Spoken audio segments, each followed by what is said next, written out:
Hello guys, this is sir महादामिर again and आप लोग अगर अभी तक मेरी सीरीज ऑफ लेक्चर्स देख रहे हैं तो यू आर वेल अवेयर कि हम लोगों ने फिजिकल क्वांटिटीज इन यूनिट्स में अब हम एरर्स एंड अनसर्टेनिटीज की वर्किंग पे आ गए हैं and you can get all the notes and everything in the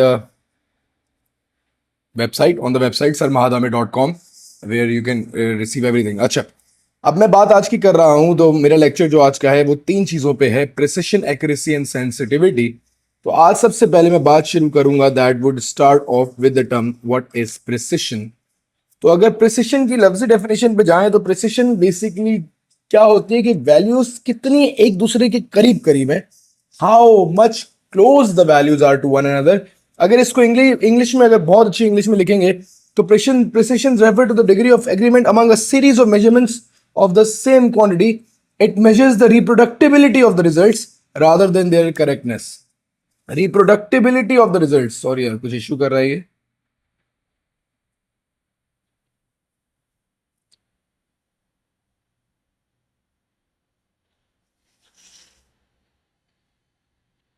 Okay. It refers to the reproducibility of the results rather than their correctness. इसका मतलब ये है कि for example मेरी एक वैल्यू आ रही है 2.1, दूसरी आ रही है 2.11, 2.12, 2.10। तो ये सारी वैल्यूज एक दूसरे के कितने करीब करीब है, how close the values are to one another, this actually refers to the precision of the values. On the other hand when it comes to the word accuracy, तो एक्यूरेसी हमारे पास क्या होती है, इट शोज अस कि भाई हमारे पास जो वैल्यूज हैं वो ट्रू वैल्यू के अगेंस्ट कितने अलाइंड है। तो भाई accuracy refers to the extent of which the experimental results align with the true value, कि असल जो आंसर था उसके जो आंसर्स के आगे पीछे कितनी है वैल्यूज, दैट शोज कि हमारे रिजल्ट्स कितने ज्यादा एक्यूरेट हैं। ठीक है, values are accurate if they are close to the true value and values are precise if they are close to one another. इसको समझते हैं। फॉर एग्जाम्पल मेरे पास जो है एक एक्सपेरिमेंट मैंने सॉल्व किया and the true value of that experiment was supposed to be 50 centimeters. अच्छा, I have got 4 different measured results. हमारे पास बंदा A, B, C and D है। Person A is getting the results very close to one another क्योंकि 49.8 से 50.1 के बीच में सारे results fall कर रहे थे। And definitely if you average it out, it will be very very close to the true value as well. So you can say that it's accurate as well as it's precise. Moving on.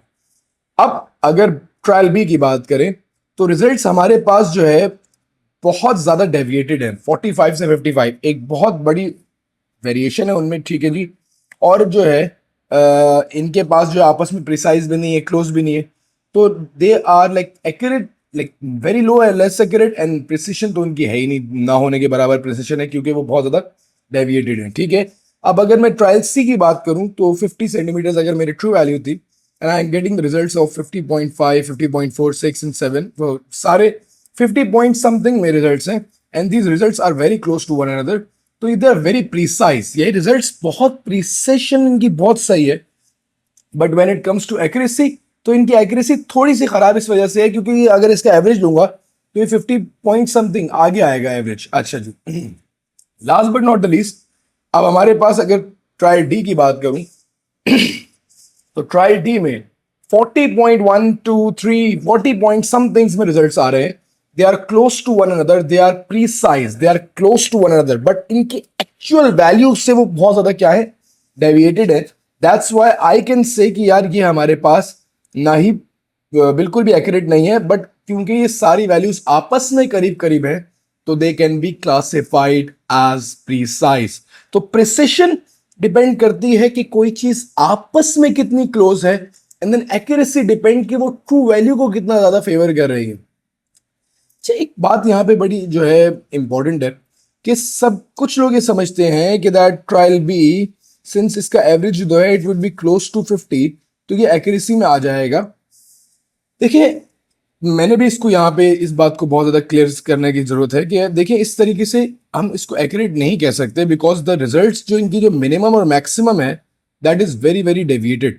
Although इसका जो graph है that can be classified as accurate to some extent क्योंकि इसकी peak जो है वो हमारे पास true value पे बन रही है, बट अगेन इसको मैं एक्यूरेट क्लासिफाई नहीं करता क्योंकि ये वैल्यूज जो है अच्छी खासी इनमें डेविएशन है, ठीक है। Moving on. अच्छा, इन चारों के मैंने पिक्स के कर्व बनाए क्योंकि हमने एक लास्ट क्लास में सवाल का पार्ट छोड़ा था, हमने कहा था वो प्रिसिशन की बात करेंगे।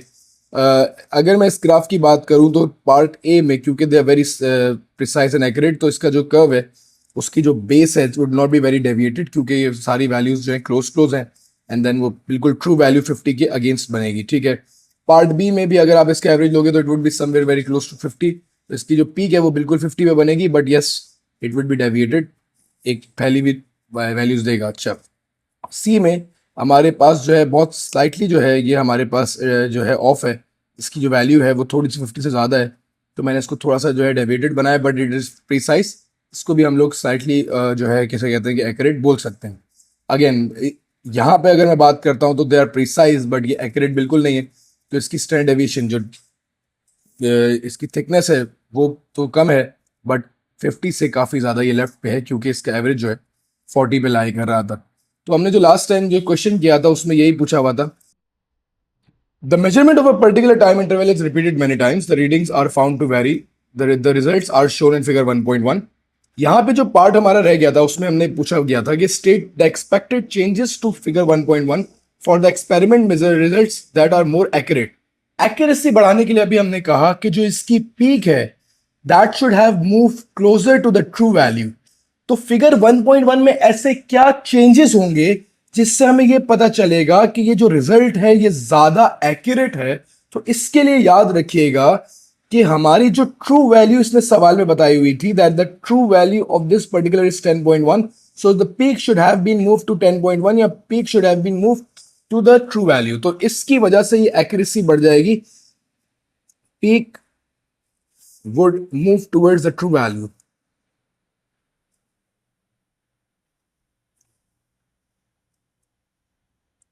और जो है प्रिसिशन की जहां तक बात है तो आप बोलेंगे जो इसकी बेस है या जो है readings should be less deviated, readings should be closer to one another, readings will be closer to one and other, and इसको आप लिख सकते हैं बेस ऑफ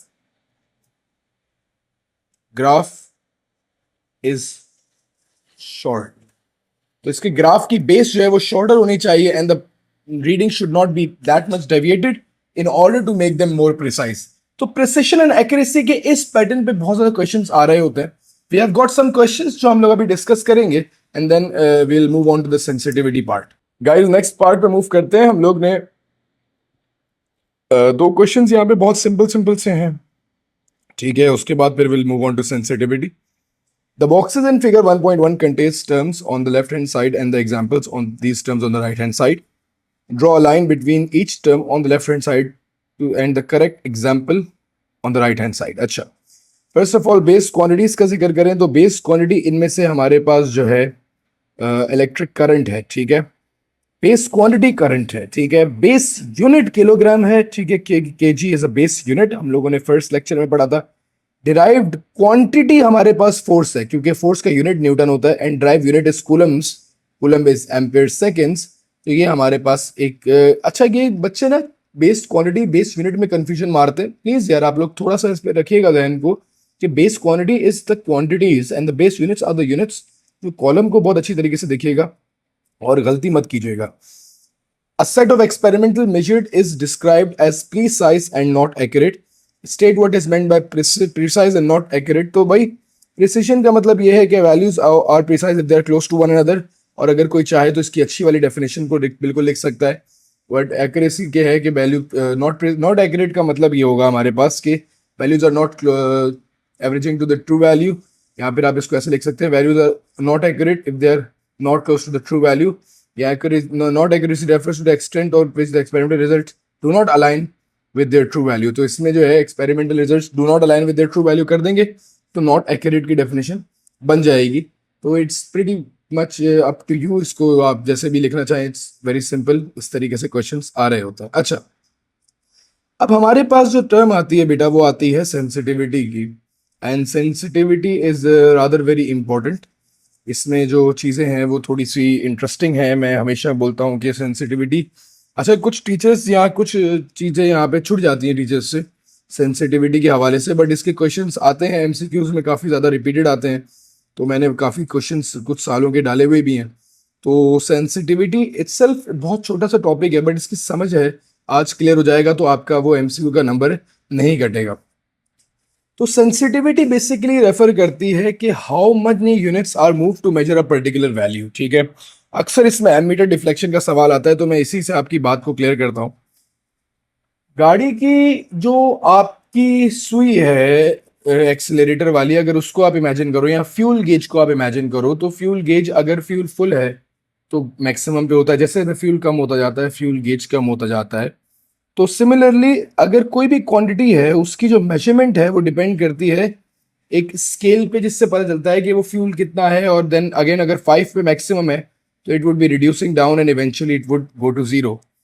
तो ये जो मूवमेंट है इसको सेंसिटिविटी बोलते हैं कि एक यूनिट में कितनी एक्चुअली वैल्यू मूव हुई, ठीक है। इसको समझते हैं। ये हमारे पास एक लीनियर स्केल है, मतलब हर एक जो नंबर है उसके बीच में जो नीडल की मूवमेंट है वो बिल्कुल कांस्टेंट है, और 5 तक जो है सारे कांस्टेंट हैं। तो अगर मैं इसकी डिफ्लेक्शन ऑफ नीडल का किसी भी क्वांटिटी से ग्राफ बनाऊंगा तो वो एक स्ट्रेट लाइन ग्राफ बनेगा, क्योंकि हर को मैंने यहाँ पे करंट लिया है, हर एक नंबर बढ़ने से डिफ्लेक्शन ऑफ नीडल बिल्कुल सेम रहती है, ठीक है। अगर मैं इसको चेंज कर देता, अगर फॉर एग्जाम्पल मैं कहता कि भाई 0 से 1 तक नीडल काफी ज्यादा डिफ्लेक्ट करती, और उसके बाद वो डिफ्लेक्शन का रेशो 0 से 1 में अच्छा खासा डिफ्लेक्शन, फिर डिफ्लेक्शन ऑफ नीडल की मैग्नीट्यूड कम हो जाता है। मतलब अगर मैं 1 लीटर पेट्रोल डालता तो मेरी गाड़ी का फ्यूल गेज लेट्स सपोज मुझे 25% फ्यूल फुल दिखाता, दूसरा लीटर डालता तो 25 के बाद 35 दिखाता, फिर थर्ड लीटर में हमारे पास 40 दिखाता। तो अगर वो पहले 25 दिखा रहा था तो उसको 75% हो जाना चाहिए था, बट हो रहा क्या है कि उसकी डिफ्लेक्शन लीनियर नहीं है, कहीं डिफ्लेक्शन ज्यादा है कहीं डिफ्लेक्शन कम है।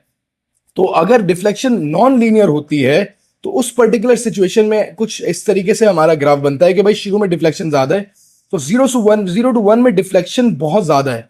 तो अगर आप अपने ग्राफ को देखेंगे तो आपको पता चलेगा कि 0 to 1 में डिफ्लेक्शन बहुत ज्यादा है, और अगेन फिर 1 to 2 में डिफ्लेक्शन जो है थोड़ी कम हो गई, एंड 2 to 3 में डिफ्लेक्शन और कम हो गई।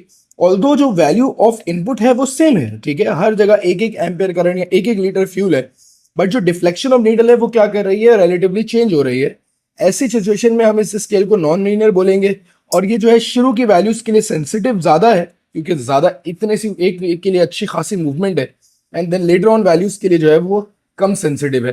तो याद रखिएगा इस बात को कि इसका क्या यूज हो सकता है। ये डायग्राम जो 2 है that provides a higher sensitivity for lower values, it can be used as a fuel gauge in cars alerting the drivers when the fuel level is low और अप्रोचिंग द लोअर लिमिट। अब आप लोगों ने सुना होगा लोगों को कहते हुए कि भाई मेरा फ्यूल जो है शुरू का हाफ तो बहुत देर में आता है, फिर आधे से बड़ी जल्दी खत्म हो जाता है। ऐसा हम लोग अक्सर कभी सुनते हैं। इस चीज का ये मतलब है कि जो कुछ ऐसी गाड़ियां होती हैं जिनका फ्यूल गेज शुरू के वैल्यूज के लिए ज्यादा सेंसिटिव डिजाइन किया जाता है, उसकी वजह ये होती है कि हमारे पास जो उसका जब पेट्रोल खत्म हो रहा हो तो हमें लगे यार थोड़े से पेट्रोल में जब वो ज्यादा नीचे जाएगा तो हम उस फ्यूल को बढ़वा लेंगे, हमें उसकी सेंसिटिविटी हमें दिमागी तौर पे एक साइकोलॉजिकल इफेक्ट देगी। तो ये सर्टेन यूज इस पर्टिकुलर गेज का हो सकता है। सिमिलरली अगर मैं कहता हूं कि मेरी जो वैल्यूज हैं वो शुरू की जो है वो लेस प्रिसाइज हो, सॉरी लेस सेंसिटिविटी हो, और बाद की वैल्यूज जो है काफी ज्यादा सेंसिटिव हो। तो अगर लेट्स सपोज मैं कोई भी एक वैल्यू कोई भी इनपुट एक करंट पे ले लेते हैं, 1 एम्पेयर पे छोटी डिफ्लेक्शन, 2 पे फिर थोड़ी सी ज्यादा, 3 पे, तो हमारे पास शुरू में डिफ्लेक्शन कम है फिर बढ़ रही है, तो they are very sensitive for the later on values. Higher values के लिए ज्यादा सेंसिटिव है और इनिशियल वैल्यूज के लिए कम सेंसिटिव है। तो उसकी जो डिफ्लेक्शन होगी वो कुछ इस तरीके से बन जाएगी, शुरू की वैल्यूज के लिए तो उनकी डिफ्लेक्शन कम है, बट बाद की वैल्यूज के लिए उनकी डिफ्लेक्शन बढ़ती जा रही है। इसका भी सर्टेन यूज हो सकता है, जैसे हमारे पास क्योंकि ये हायर फ्रीक्वेंसी दे रहे हैं तो ये हमारे पास टेम्परेचर ऑफ द कार में यूज हो सकते हैं कि फॉर एग्जांपल अगर मेरी गाड़ी गर्म हो रही है तो हमारे पास शुरू में थोड़ी बहुत गर्म हो रही है, हमें इतना गर्ज नहीं है, लाजमी सी बात है, लॉन्ग रूट पे जा रहे हैं, थोड़ी गाड़ी हीट अप हो गई, बट एक सर्टेन पॉइंट के बाद अगर वो 2 डिग्री पे ज्यादा गर्म हो रही है तो it can be very alarming. तो वो एकदम से फ्यूल जो आपका टेम्परेचर गॉज है वो एकदम से ज्यादा मूव करेगा, तो आप एकदम अलर्ट हो जाओगे, यार ये तो हॉट की तरफ बहुत ज्यादा तेजी से मूव कर रहा है। ऑल्दो बट 2-3 डिग्री ही रहा होगा, बट दैट 2-3 डिग्रीज जो हायर वैल्यूज पे चेंज होगा that can be very very harmful for the car and for you as well. तो तो ऐसे सर्टेन गेजेस के अंदर हम लोग ऐसे पर्टिकुलर गेज बनाते हैं जो आगे की वैल्यूज के लिए ज्यादा सेंसिटिव हो कंपेयर टू पहले की वैल्यूज। तो ये भी एक चीज है जो आपके जो है मेरे ख्याल से इंपॉर्टेंट एक है। सिमिलरली फिर हमारे पास कुछ ऐसे भी वैल्यूज होती हैं भाई, फॉर एग्जाम्पल शुरू में भी वो इतनी ज्यादा सेंसिटिव, शुरू में भी ज्यादा सेंसिटिव है, बाद में भी ज्यादा सेंसिटिव है, बट बीच की वैल्यूज में वो इतनी ज्यादा सेंसिटिव नहीं है। तो अगर डिफ्लेक्शन की बात करूं तो टेम्परेचर अगर एकदम से कम हो रहा होगा तो भी वो एकदम लो वो फौरन पहुंचेगा, ऑल्दो वो कम डिग्री से ही कम हो रहा होगा, बट उसकी डिफ्लेक्शन ऑफ नीडल हमें शो करेगी कि लाइक बहुत तेजी से उसका टेम्परेचर कम हो रहा है या कोई भी चीज कम हो रही है और बढ़ रहा होगा, तो उसमें भी हमें एकदम पता चलेगा कि भाई एकदम से टेम्परेचर बहुत ज्यादा बढ़ रहा है। तो अच्छा, अब ये जो ऐसे डिवाइसेस होते हैं ये टेम्परेचर कंट्रोल्ड एनवायरनमेंट के अंदर ऐसे गेजेस यूज हो रहे होते हैं। फॉर एग्जाम्पल आइसक्रीम फैक्ट्री की बात करता हूँ या आइसक्रीम मशीन की बात करता हूँ, तो ice cream machine works at a specific temperature, ठीक है। अगर स्मूदी की एक मशीन है, लेट्स सपोज वो वर्क करती है 0 से 5 डिग्री। अगर वो बहुत ज्यादा ठंडी हो जाएगी, -1 -2 -3 पे भी पहुंच जाएगी, तो वो आइसक्रीम फ्रीज हो जाएगी, जिसका कोई काम नहीं रहेगा, वो सॉफ्टी बन नहीं पाएगी। और अगर वो आइसक्रीम का टेम्परेचर जरा सा भी 5 डिग्री से 4 डिग्री से ज्यादा बढ़ गया तो वो एकदम मेल्ट हो जाएगी, again it can like be wasted. तो आप लोगों ने याद रखना है कि ऐसी पर्टिकुलर जगहों पे वी नीड कि भाई जो बीच का टेम्परेचर है उस तक तो 19-20 चलता रहे, काम चलता रहता है, बट अगर थोड़ा सा भी इधर या उधर हो जाएगा it can be very very dangerous. अब मैंने ये चीज स्टेबलाइजर्स में देखी। स्टेबलाइजर्स के अंदर अगर आप गौर करें तो वो बीच में ग्रीन का एक रीजन होता है जिसमें वो एक वोल्टेज बता रहा होता है, that is good for the devices.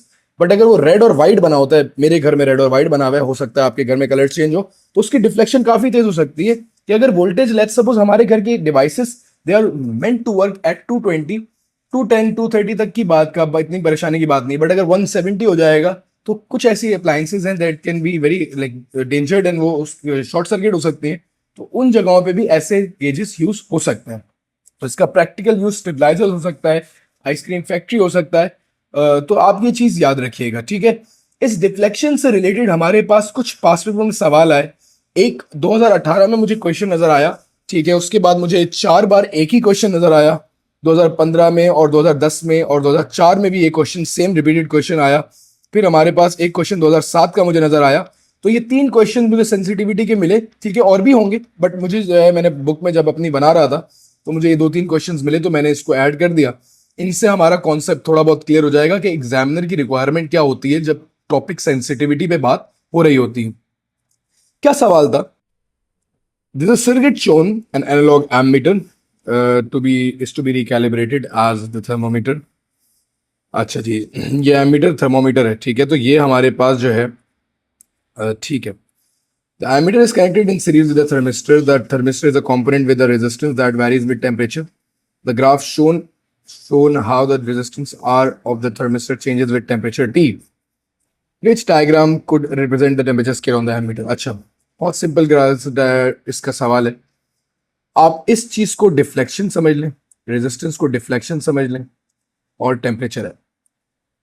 तो शुरू में 0 से 20 में अच्छी खासी डिफ्लेक्शन है, सेंसिटिविटी बहुत ज्यादा है, और उसके बाद जो है डिफ्लेक्शन बहुत कम होती जा रही है, और 70, 80, 90, 100 में तो डिफ्लेक्शन बहुत ही करीब करीब है।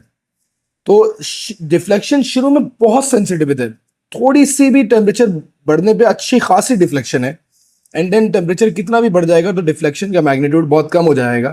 तो अगर आप इन 4 डायग्राम्स में देखें तो 0 से 20 अच्छी खासी डिफ्लेक्शन शुरू में है एंड आखिर में डिफ्लेक्शन बहुत कम होती जा रही है। तो ये पार्ट ए इसका सिंपल सा आंसर है।